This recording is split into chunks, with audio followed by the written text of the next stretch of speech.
Thank you. Rahul ji, मैं अब आपसे आग्रह करूंगा कि आए हम सबको संबोधित करें। आप हैंड माइक चाहेंगे?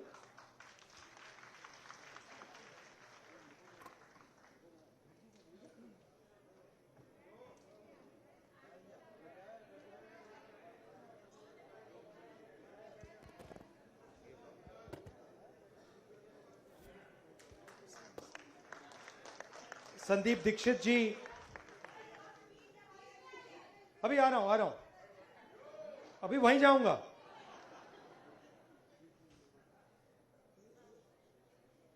संदीप दीक्षित जी, गजानंद जी, दिव्या जी, अर्शी जी, मोनिका जी, फ्रेंड्स फ्रॉम रचनात्मक Congress, brothers and sisters, and I see some of my old friends from the press. I like to welcome everybody. Love you. तो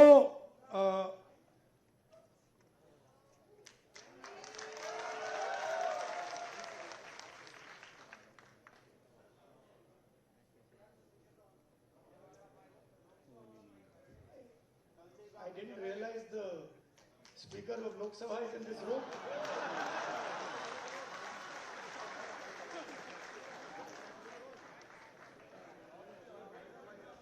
Anyway, जब हम ये जो लड़ाई हो रही है ये अलग अलग लेवल पे होती है। अभी आपने 4 एक्सप्रेशन सुने, अलग अलग पर्सपेक्टिव सुने।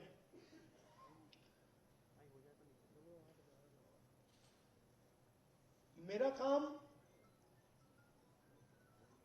जो सेंट्रल फाइट है,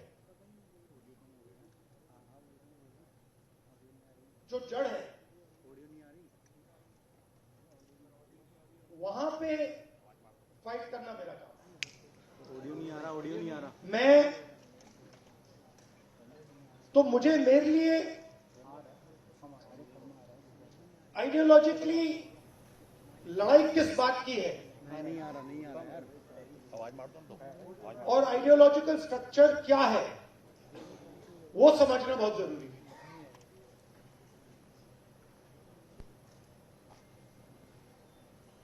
तो लड़ाई किस चीज के बीच में हो रही है आपके मुताबिक? अगर आप बिल्कुल फाउंडेशन तक ले जाएं इसको, मतलब खोदते जाएं और बिल्कुल नीचे जड़ तक चले जाएं, लड़ाई किस चीज की है? नहीं, एक देखिए, गांधी और गोडसे यहां है, उससे नीचे जाइए। ऑडियो कहां चला गया यार? नाउ इसमें आपको हजारों आंसर मिलेंगे। कोई कहेगा संविधान का है, कोई कहेगा संविधान का है, कोई कहेगा गांधी गोडसे, कोई कहेगा मीडिया फ्रीडम, कोई कहेगा आदिवासी, कोई कहेगा कॉर्पोरेट। ठीक है, तो इसको हम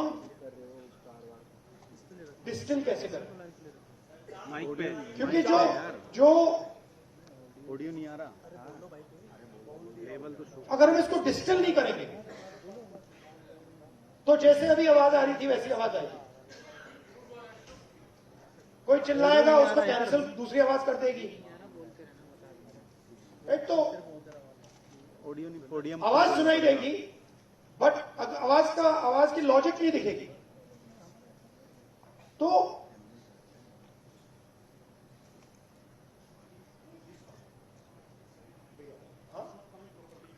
सर चल नहीं रहा है। नहीं सर, ऑडियो नहीं आ रही है। ऑडियो नहीं आ रहा है। वो कह रहे हैं कि लाइव में वो नहीं आ रहा है। तो नहीं, वो बाहर यू वीडियो है, ठीक है। नहीं, I am more comfortable there. तो what is the fight between? Fight is between order and expression. Okay? There are some people who want to give orders and order society. And there are other people who want to express themselves. And that order is disturbing their expression, and our expression is disturbing their order. And every single person's perspective can fit into that. Every single person's perspective can fit into that. If you look at what was happening at Jantar Mantar, students want to express themselves. They are in pain and they want to express themselves, and the government says, no, we are going to create order in Jantar Mantar, you cannot express yourselves. Today, a lady came to me whose daughter has been raped and killed in Uttarakhand 4 years ago. She's crying, she's trying to express herself, and the system says, sorry, we're not going to allow you to express yourself because it will create disorder if you express yourself. So, their job and their political philosophy is to impose an order on India, and an order that benefits them and certain other people. And our job is to make India express itself and break that order. It's not complicated. I'll show you. Sandeep, can you give me an order?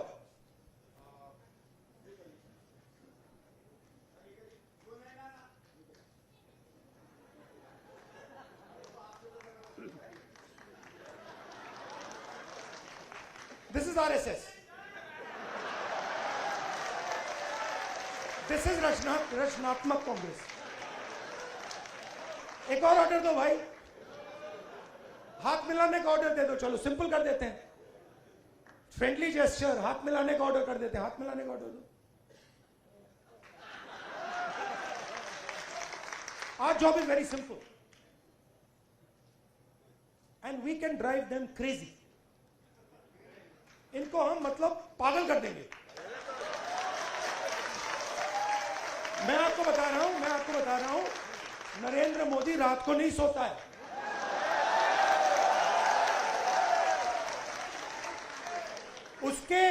उसके अलग अलग कारण है. उसका एक obvious कारण है और उसके बहुत सारे हिडन कारण भी हैं. आपने देखा अमित शाह सो कॉल्ड, क्या कहते थे उसको पहले, चाणक्य, और क्या कहते थे, सरदार पटेल.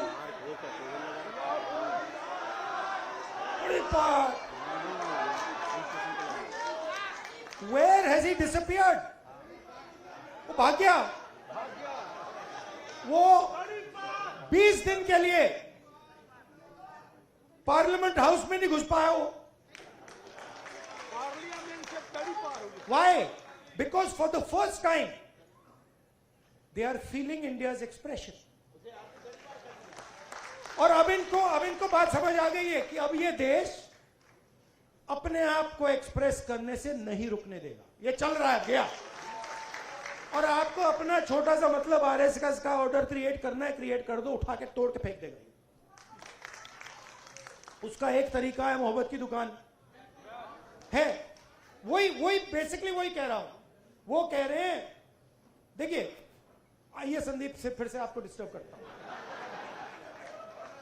अब आप मुझे एक ऑर्डर दीजिए. नहीं, आप एक ऑर्डर दे, एक ऑर्डर दे दीजिए मुझे, कोई भी ऑर्डर. ये क्यों किया मैंने? एक ही कारण है, क्योंकि मैं डर गया. अगर मैं ऑर्डर से डर गया, ऑर्डर देने वाले से डर गया, तो मैं अपने एक्सप्रेशन को बंद कर दूंगा. अगर नहीं डरा, क्यों मैं बंद नहीं करूंगा. मैं अंदर अपने एक्सप्रेशन को मतलब अंदर से गाली दूंगा कि भैया मुझे मतलब ये अच्छा नहीं लग रहा है. But that is a expression of fear. That is cowardice. And frankly, I must tell you, a lot of people in India, and this is something that has disturbed me. A lot of people in India have been behaving like cowards. So many people. They have been behaving like cowards against this cowardly force. Now I can understand if you are fighting the British Empire and suddenly you say, I'm feeling a bit scared. But you're fighting a bunch of jokers, how can you feel scared? You're literally, please understand, you're literally fighting a bunch of jokers, clowns, right? Who have no idea about our philosophy, no idea about our history, right? They're a bunch of clowns. Now, I couldn't say this. I can naturally say this about my friends in the RSS. It's obvious to me. In fact, it's obvious to most people that these people have no understanding of India. Right? Why? Because somebody who cannot connect with India as it is today cannot understand India. To understand India, you can't understand India 3,000 years ago. You have to understand it today, right now. And to understand it today, the only way to understand it today is if you understand its expression. These people, please watch them. Please watch them. I'll show you. Bhaiya, 3-4 of you come here. Abhi. Just come. Just stand like this. Just stand next to her. Just stand next to her. Just come. Stand here. Now do that RSS salute. That one. How do you do it? Just do it. Just do it. Just do the RSS salute. See, they're not taking the order. Right? But this is what that structure looks like. This is what the RSS looks like mentally, conceptually. Now let me show you the Congress. Let me show you. No, they are now, suddenly they became the Congress. See? So these people, what have they done? What is the magic trick? The RSS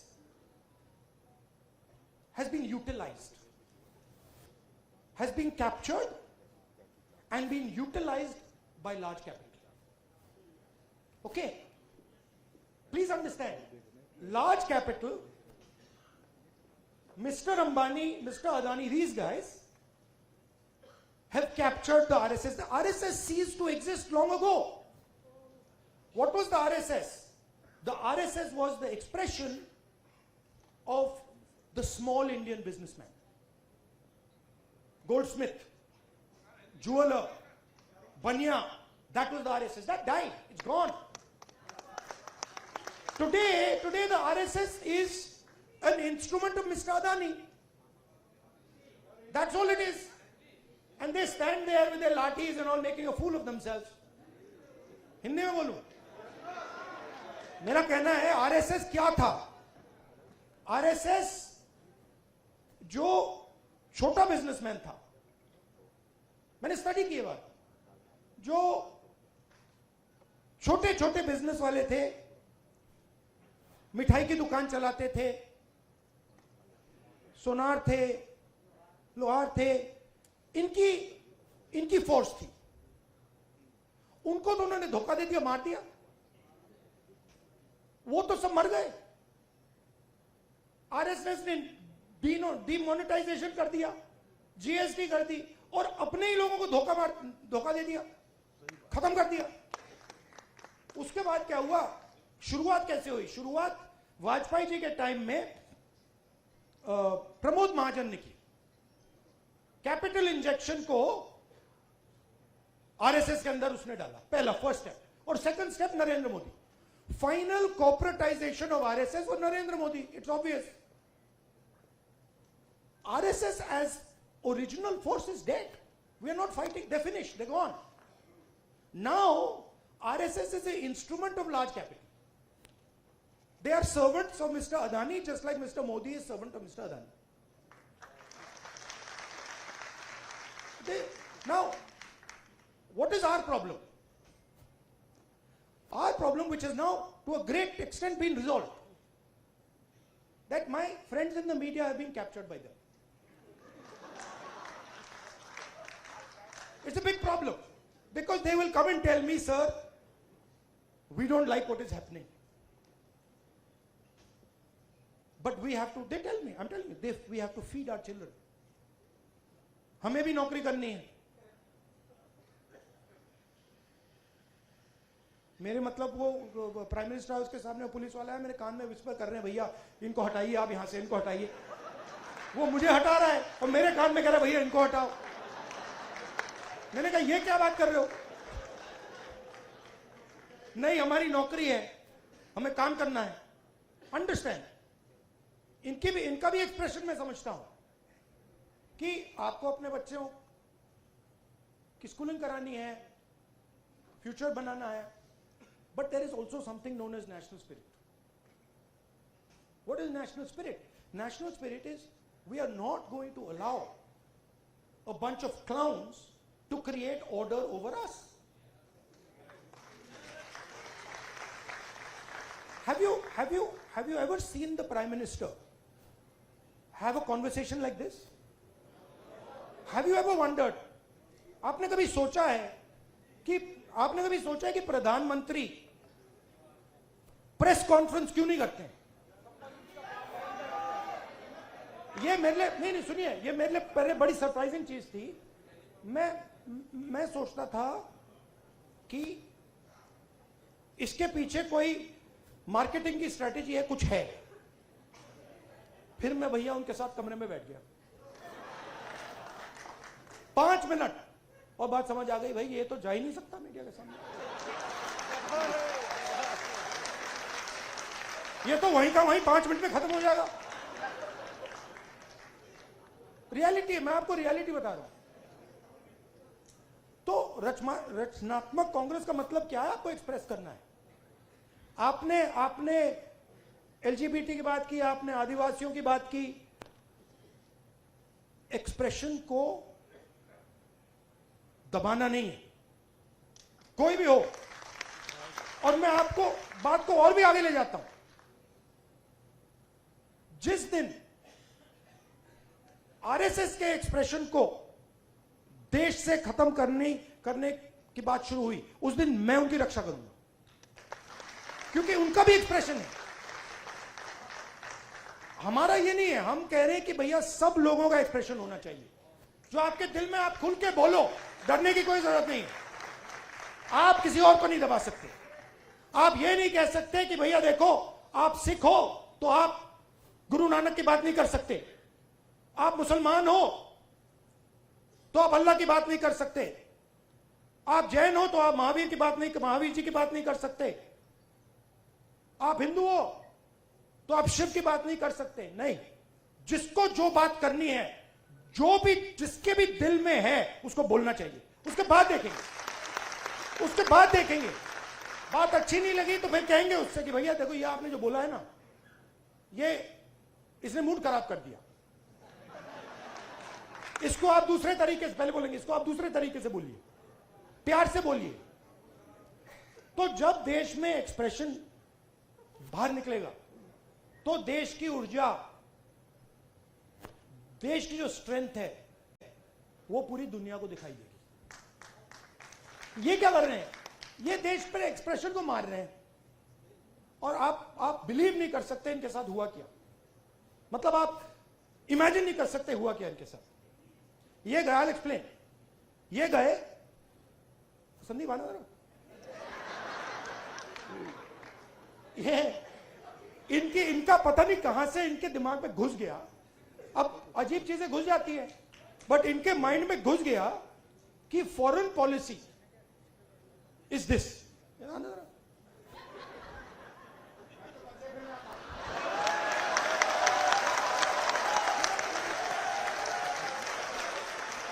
अब पता नहीं किसने डाला, कहां से घुसा कि भाई फॉरेन पॉलिसी का मतलब imagine the ignorance. Foreign policy. एक चीज पूछ सकता हूं? हाँ. मिलनी समझ के तो नहीं पकड़ा था? I have not reached there yet. But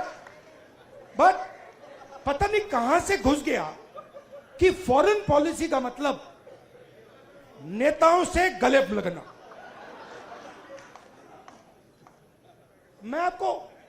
मैं छोटा था, मैं आपको पता नहीं अंदर की बात है, बोलनी चाहिए नहीं बोलनी चाहिए, मां गुस्सा हो जाएंगी शायद, बट ठीक है मैं बोल देता हूं, फिर आप संभालना उनको।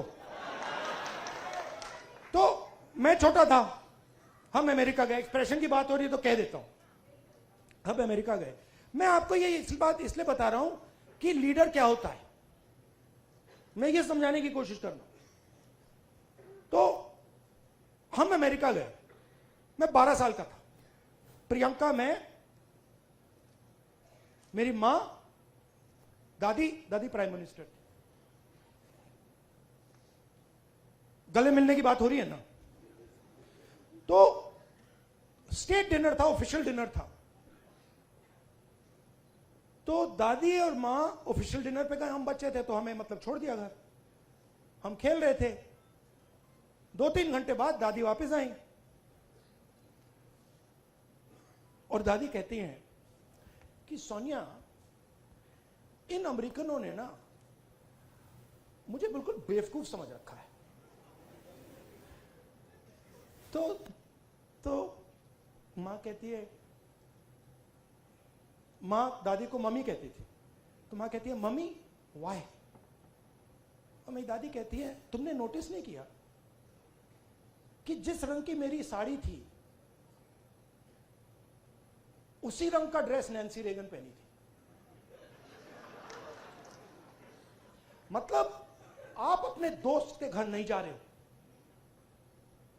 इस काम में हिंदुस्तान का प्राइम मिनिस्टर दोस्ती नहीं करता है,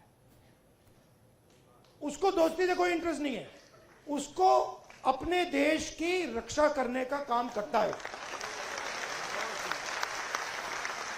अब इनके दिमाग में पता नहीं कहां से घुस गया कि ये मेरे दोस्त हैं, वो गले लगने लग गया। थोड़ी देर बाद हो जाता है कि भैया ये मेरा दोस्त है, गले लग लिए 3 बार, दोस्त होगा, वो पीछे पकड़ लिया उन्होंने। हाँ, वो 2 मिनट में देखो, ये सोच रहे कि मेरे बड़े फ्रेंड हैं, है ना, ये सोचे मेरे बड़े फ्रेंड हैं, ये मैं अपने आप को इनका फ्रेंड नहीं मानता हूं, तो ये आ रहे गले मिलने, मैं आ रहा हूं गला पकड़ने। और मैं आपको बता रहा हूं, नरेंद्र मोदी को 2 मिनट में लपेट लिया। अब इमेजिन हुआ क्या, इमेजिन हुआ क्या, एक साइड ईरान में युद्ध होता है,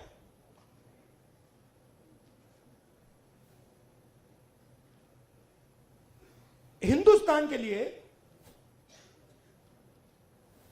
अगर हिंदुस्तान अपनी स्ट्रेंथ को समझता और अगर हिंदुस्तान का नेता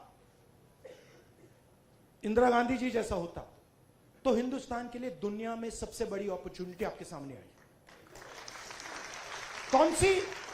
कौन सी कि भैया ईरान हमारा पुराना दोस्त, अमेरिका हमारा दोस्त, रशिया हमारा दोस्त, चलो भैया हम रेलेवेंट बन जाते हैं, इनकी दोस्ती बनाते हैं। हुआ क्या? नहीं हुआ क्या, पाकिस्तान ने हमें जगह उठा के ले गया। जो मीडिएटर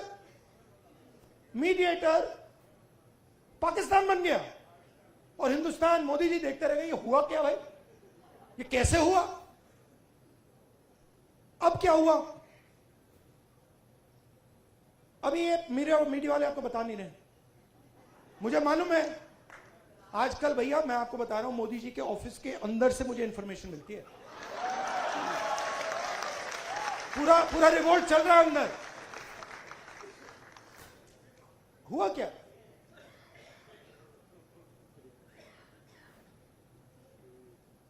हमारी पेट्रोलिंग एरिया में चाइना ने अरुणाचल में हमें पेट्रोलिंग करने से मना कर दिया कि भैया हाँ ठीक है, वो सब बात ठीक है, ये आपकी जमीन है, मगर आप यहां पेट्रोलिंग नहीं कर सकते। राजनाथ सिंह जी अमित शाह जी और नरेंद्र मोदी जी की हवा निकल गई है। वो क्या कर रहे हैं? ऑपरेशन अभी चल रहा है। सारे मीडिया के एडिटर्स को कॉल कर रहे हैं कि भैया ये बात आप अपने अखबारों में मत डालो, छुपाओ।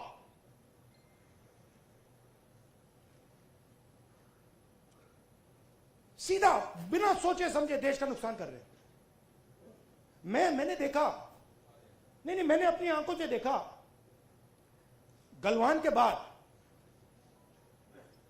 प्रधानमंत्री आए, जूम कॉल थी, प्रधानमंत्री कहते हैं हिंदुस्तान की जमीन का 1 इंच चाइना ने नहीं लिया।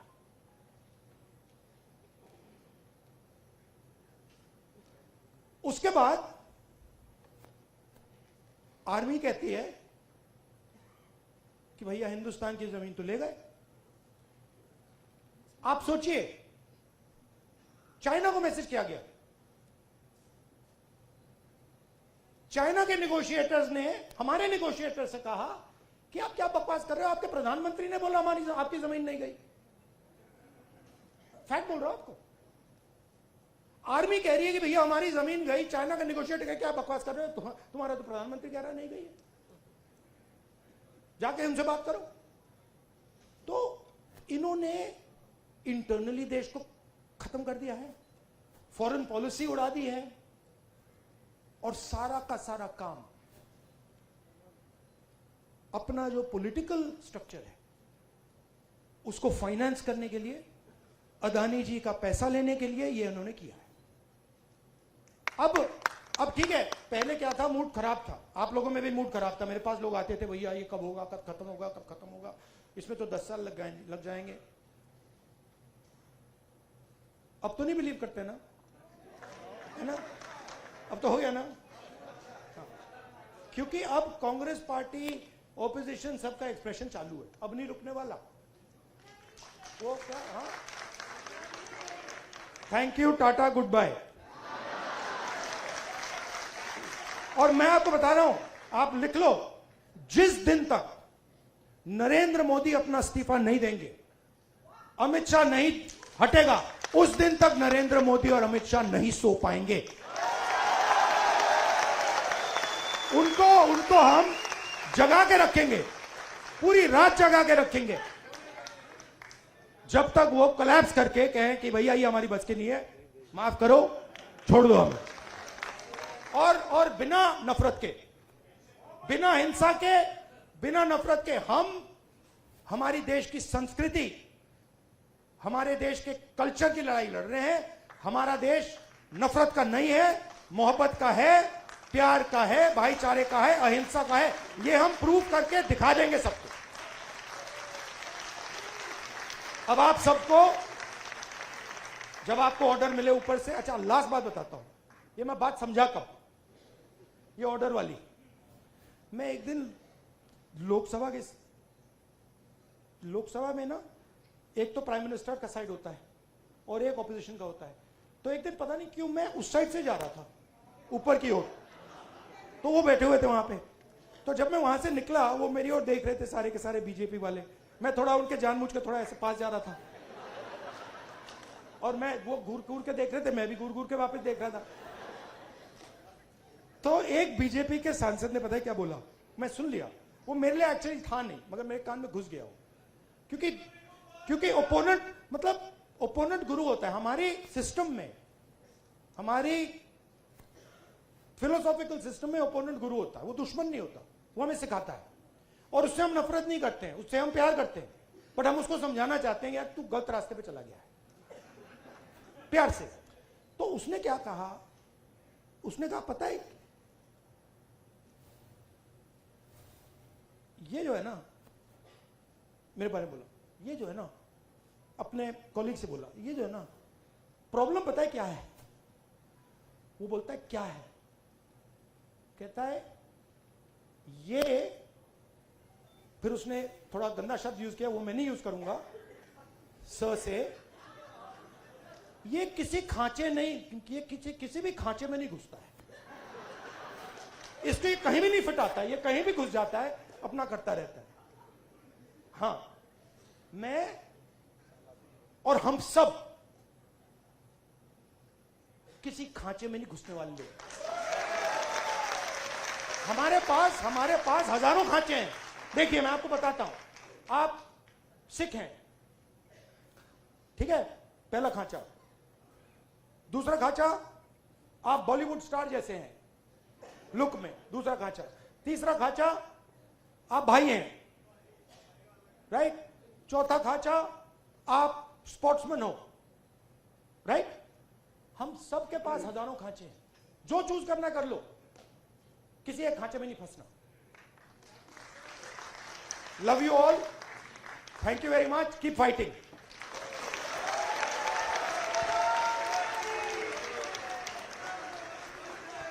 एक मिनट प्लीज, बैठे रहिए, एक सेकेंड प्लीज, बैठे रहिए, प्लीज। मैं दिल की गहराइयों से राहुल जी का धन्यवाद करता हूं, और आज का इस सत्र समाप्त होने के पहले आप लोगों से दरख्वास्त करूंगा कि राष्ट्रगान के लिए प्लीज खड़े हों। राहुल जी, आशीष, नेशनल एंथम प्लीज। थोड़ा इधर हो ना, आप बैठ जाओ, आप इधर हो जाओ, थोड़ा इधर हो जाओ, इधर भैया, इधर सर, राष्ट्रगान के पहले नारा नहीं प्लीज।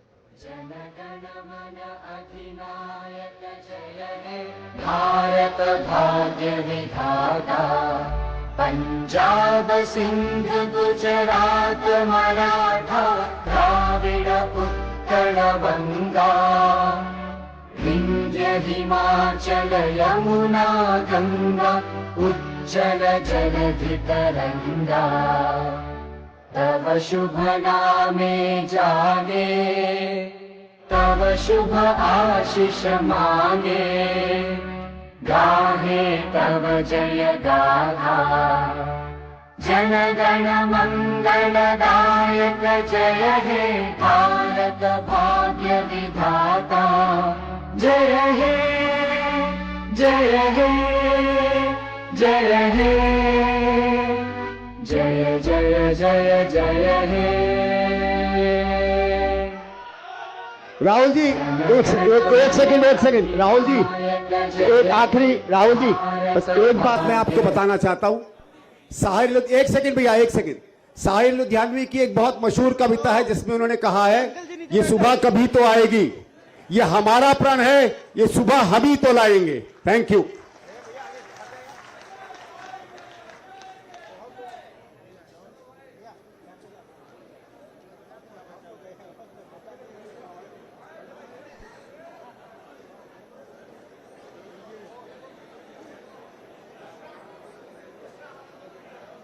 भैया बैठ जाइए, व्हाइट टी शर्ट।